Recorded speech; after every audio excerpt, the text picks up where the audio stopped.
My brother got my wife pregnant, then told me I wasn't man enough to raise my own kid, and yes, if your mouth just fell open, join the club. I've been stepping over the shards of that sentence for a year. I'm Sloan, 34, a paramedic who has learned to build calm out of sirens and use my hands as promises.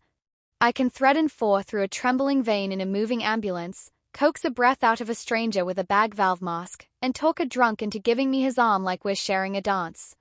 You'd think that would have prepared me for triaging my own house. You would be wrong. Nothing in the EMT manual addresses the moment your brother smiles like a cracked saint and says, "Guess you weren't man enough," in your own kitchen with your ring still shining on your left hand and your wife's pupils wide with too many stories at once. Let me back up to the day my brother made coffee in my pots and set the stage for an apocalypse. It was a Sunday with rain that sounded deliberately dramatic, like the weather had auditioned. Robin, my wife, was sitting on the counter swinging her legs, laughing at a podcast about plants. We had a 6-month plan to try for a baby. We'd talked doctors and donors and insurance like grown-ups with a map. My brother Levi had shown up the night before with a duffel bag and a speech about just needing a place for a week because his roommate got weird. Levi is the kind of attractive that has paid his rent more than once. Lazy smile, gym strength, eyelashes that would shame a Disney heroine. He's also the kind of restless that doesn't believe consequences have his address. I love him because I remember the boy who tucked me under the table during our parents' fights and because genetics is a bully. I don't trust him because I've watched him call his mistakes experiments and then go meet friends for beers like he just solved science. The morning it happened, he made French press and hummed. Robin hopped down and poured herself a cup. I kissed her neck and tasted coffee and lemon shampoo in the ordinary foreground of my life. Levi handed me a mug and said, "So about the gym, do you have a guest pass?" He is allergic to asking for things without first pretending they are jokes. I said yes because saying no to family is a skill I wasn't taught early enough. He flashed the smile that has gotten him away with so much. What I didn't know then, a week before at a party I skipped because I was on a night shift, Robin had gotten too drunk. She told me later, voice shaking, face open like a house with no doors, that she'd asked Levi to walk her home because he knows the neighborhood. She threw up. He held her hair. He put her to bed. He sat on the floor next to the couch. She woke up to his hand on her hip. She said no and he laughed and said, "Relax, I'm kidding," and moved away. She fell back asleep. She woke again in the dark to him behind her, his breath hot, his hand already where a brother-in-law's hand should never be. She didn't remember it as a linear movie. Memory does what it has to when shame tries to direct. The next morning he made eggs. She felt dizzy. He texted me she was cute last night and a winky face, and I thought he meant she'd told a story about how succulents are just drama queens in ceramic. I don't remember what I texted back. I hope it was something neutral. I hope I didn't encourage a man. I loved to think my house was a place where consent could be smudged. 3 weeks after that Sunday, Robin started throwing up. "Bad yogurt," I said, because denial is just hope wearing sunglasses. "Stomach bug," she said. We laughed too brightly at the word bug, and you could hear the bug scuttle away, offended. She bought a test. She didn't show me the box. She peed on a stick in the downstairs bathroom while I folded towels like I was staging an Airbnb. I heard her breath hitch and decided not to make that breath-holding about me. She came out with the stick wrapped in toilet paper like a bone. She sat on the edge of the bathtub and said very softly, "Sloan," and placed the truth in my hands. We had wanted this. We had planned to make a person, my hands on hers, our eyes on the same beat. The 2 purple lines should have been a drum roll. Instead, they were a reef. I did the math faster than grief. We hadn't started trying. We had had sex, plenty, joyful, competent, frequently interrupted by the dog scratching the door. But not with sperm in the house. My brain did the thing computers do when you try to print too many PDFs at once. "Is it possible?" I asked. The kind of question people ask when they're trying to be scientific about something that is not a lab. She nodded. She shook her head. She put her face in her hands. Then she told me about the night. Not as a narrative. As a pile dropped at my feet. At first I didn't understand. Then I understood too much. There are cries the EMT siren in me has never heard. That day I discovered a sound my hands didn't know how to fix, my own. I don't know how long I sat on the white tile. An hour? 3 minutes? I remember the grout lines like roads on a map I could not take. I remember the dog whimpering and laying his head on my knee because dogs have PhDs in triage. I remember saying, okay, okay, okay. Not like agreement. Like a metronome. What do you want? I asked. This is what we are trained to ask patients, not because we can always give them the answer, but because the asking returns their body to their ownership. Robin lifted her head. I want you, she said. Then she swallowed, that horrible little movement people do when they are trying to stop themselves from being ugly. And I want him to disappear. Both can't be true, I said, knowing sometimes life forces us to live inside contradiction and call it a house. We made appointments. We went to her OB, who has mermaid hair and a voice like a library. The ultrasound showed a flicker. I had held hearts in my hands before, pumping them with my palm when someone on a kitchen floor needed reminding. I had never felt so completely helpless in the presence of a heartbeat. We went to a counselor who didn't blink when we said brother-in-law and pregnant in the same sentence. We told her we were lost. She nodded like a person who carries a map without pretending the path is paving itself simply because we are good. I called Levi. He answered like he was auditioning for nonchalance. Hey sis. I need to see you, I said. Come to the house. Now. He arrived with a six-pack because masculinity loves props. He walked in like he owned our air. I met him in the kitchen. Robin stayed in the living room because I had asked her to let me do the first line of this battle. He leaned against the counter like a cologne ad. What's up, he said, fakely easy. You impregnated my wife, I said. Sometimes kindness is a disservice to accuracy. He blinked. Then he did the thing you never want to see someone you love do. He reached for a laugh. Is that what she's saying? He asked. I mean, congratulations to you both if... Stop, I said. Look at me. He looked. He saw the kind of calm that makes children put down scissors. I watched him do the timeline in his head too, watched him try on absolution and then discard it because it didn't fit. She was into it, he said finally. And there it was, the sentence that made the ceiling tilt. She wanted it. She was lonely. You were working nights. You're you. I'm me. What does that mean? I said, even though I knew it's always translation out here, always trying to turn arrogance into words. It means some people can do the whole kid thing and some people are better at taking care of chaos, he said. You're great at your job, Slow. You're a hero. But this.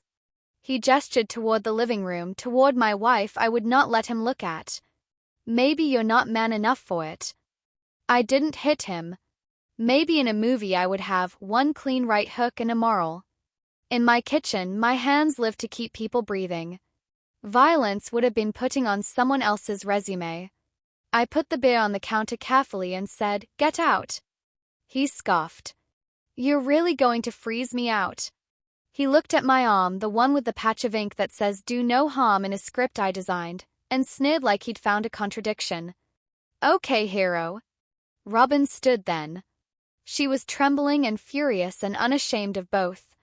You hurt me, she said to him, voice steady in the way trauma sometimes clings to you when you least expect competence.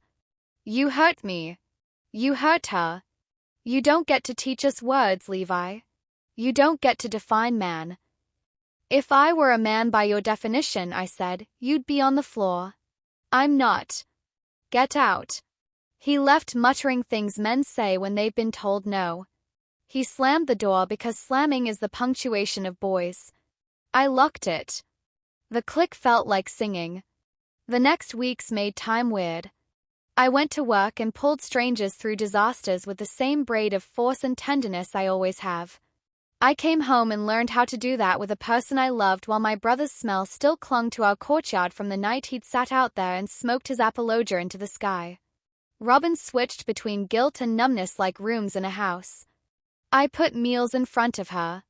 Some of them became garbage because the smell of garlic made her gag. I installed new locks because tangible changes embolden intangible ones. I told my mother over FaceTime. She cried and said, "Oh honey," and then said, "But Levi," like a question. In families like ours, sons have job security no matter the performance. He did this, I said. On purpose. He entered a room his body was not invited into. He created a person. He insulted me for not being able to do what he did by violating us. She swallowed and nodded and said she needed to talk to my father, as if biology had assigned him the role of teacher. My father called 10 minutes later, voice crucified by confusion. He said, "We'll fix it," like this was a dishwasher. We told Robin's parents. Her mother said, "We'll support you with whatever you choose," like a woman who has had to practice that sentence in secret. Her father drove over with a ceramic casserole dish and also a baseball bat, which he left leaning against the porch like a threat both sweet and unnecessary. We decided on a DNA test because while my hands can keep a rhythm on a sternum, truth sometimes needs a lab coat. We also decided after every kind of crying that the pregnancy was hers to decide about and the future was ours if she wanted me in it. "I want you to be the child's parent if I have this baby," she said. "Not because you didn't do the biology, but because you were the first person I wanted to tell I was scared, and that's what parenting is mostly, being the person someone brings their fear to." "I want to be a mother," I said out loud so the room could hear it and decide whether to change the light. Not by reheating violation into a family. By choosing a person. She nodded. I said I would love either outcome of her decision, even if it meant we were two women who chose not to make a person right now because the making hurt too much. Levi sent me a text with a PDF of legal jargon he found after Googling rights, because men who think they are genius at 5 things always believe they are secret lawyers. He wrote, "We should talk custody early so it's not dramatic later." I wrote back, "You will not contact Robin again. All communication goes through me. If you show up at our house, you will meet Officer Lynn, who loves pepper spray like it's a new boyfriend." He replied with a laughing emoji and, "Wow, power trip." I blocked him for 90 days. It felt like 3 breaths at once. My mother emailed me 17 times in as many days with variations on family meeting and Levi's very sorry, and don't you think Robin bears some responsibility? The 17th time I wrote back, "I have no interest in sharing air with a man who uses my name as an insult. I have interest in therapy for people who confuse charisma with consent. I have interest in you not being the HR department for his soul." She responded with, "That was mean," and a day later sent me a link to an article about bystander responsibility. Small miracles wear clumsy shoes. The test came back.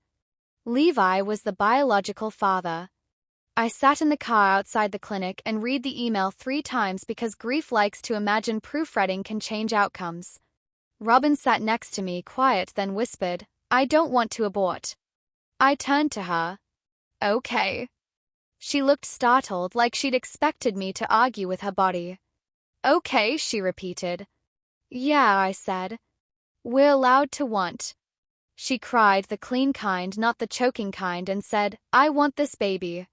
I don't want the story, but I want the child." I put my hand on her thigh. "Then we will build a different story around them." We found a lawyer who specializes in the math of complicated love and the ways law can either protect or punish depending on who is holding the pencil. We documented everything. The counselor wrote notes that used phrases like coercion and power differential and incapacitation, because words matter when the state tries to weigh a woman's experience against a man's performance of innocence. I filed for a restraining order with facts scrubbing every line of pity. I told my parents I would not be coming to Thanksgiving if Levi would be there. "But family," my father said, like an incantation. "Is not a hall pass," I said. "It's an agreement." He broke it. People talk about strength like it's a gene. It is a repetition. Every day I did small things that accumulated into a backbone, turned off read receipts, packed Robin's prenatal vitamins with a note that said, "Your body is a good home," told our dog he was doing a great job, asked my boss for 3 days off, and when he said we were short-staffed, I said, I'm shorter on sanity, and he said, take the days, Sloan. Levi tried 2 more times to slither in. The first, he sent an email to Robin with a subject line, for the baby's sake, in which he wrote that our child needed a real father, and the courts will see it that way. The second, his girlfriend, yes he had one, of course he had one, sent me a Facebook message about forgiveness. I did not respond to either because responding is an energy tax. I printed them and put them in a folder labeled Exhibit B, Hubris. At 20 weeks, we learned the baby was likely a girl. Robin squeezed my hand so hard I thought I'd lose a finger, and I would have given it to her if that's what she needed to keep the joy. The tech pointed to the drumbeat on the screen and said, strong. Later in the parking lot, I heard Levi's sentence in my head again, you're not man enough, and I laughed out loud so abruptly a woman nearby jumped.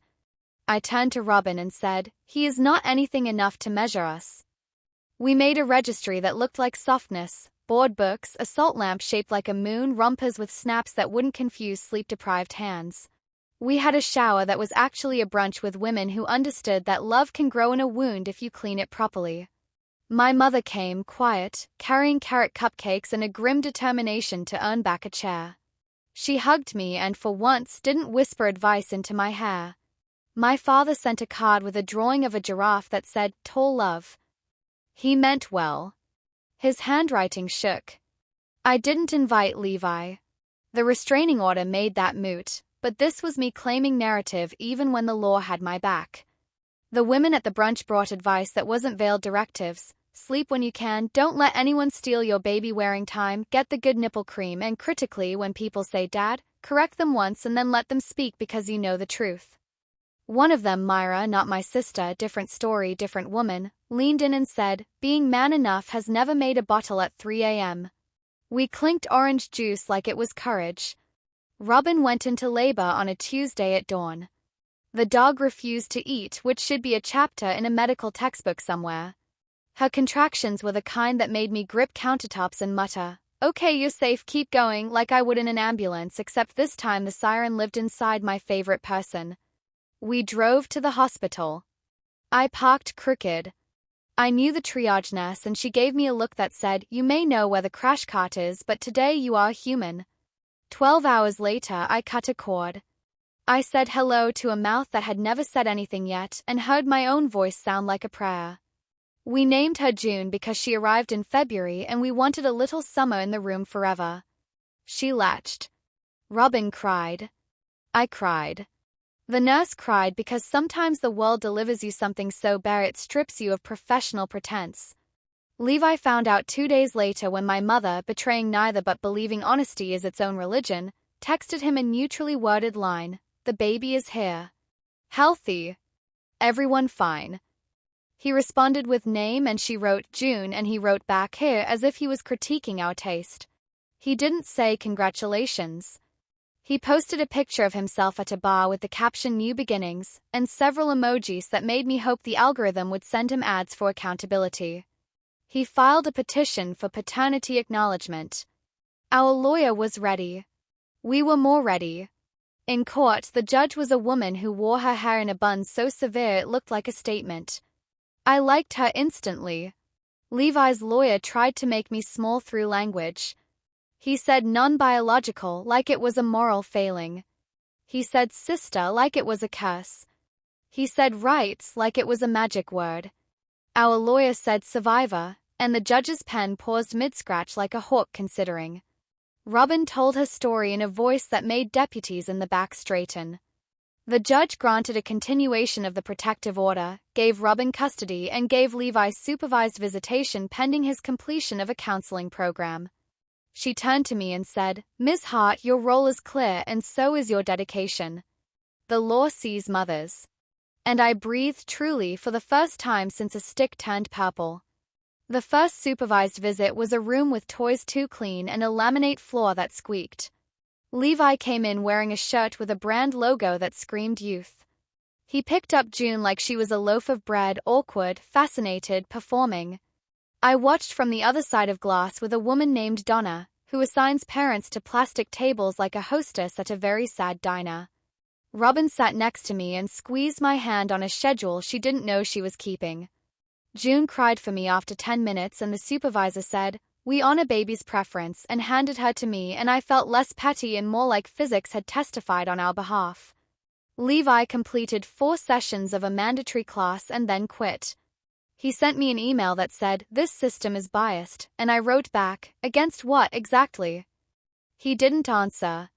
He moved out of state with a woman who thought microdosing mushrooms could fix character. My mother sent me a postcard from his new city, a lighthouse.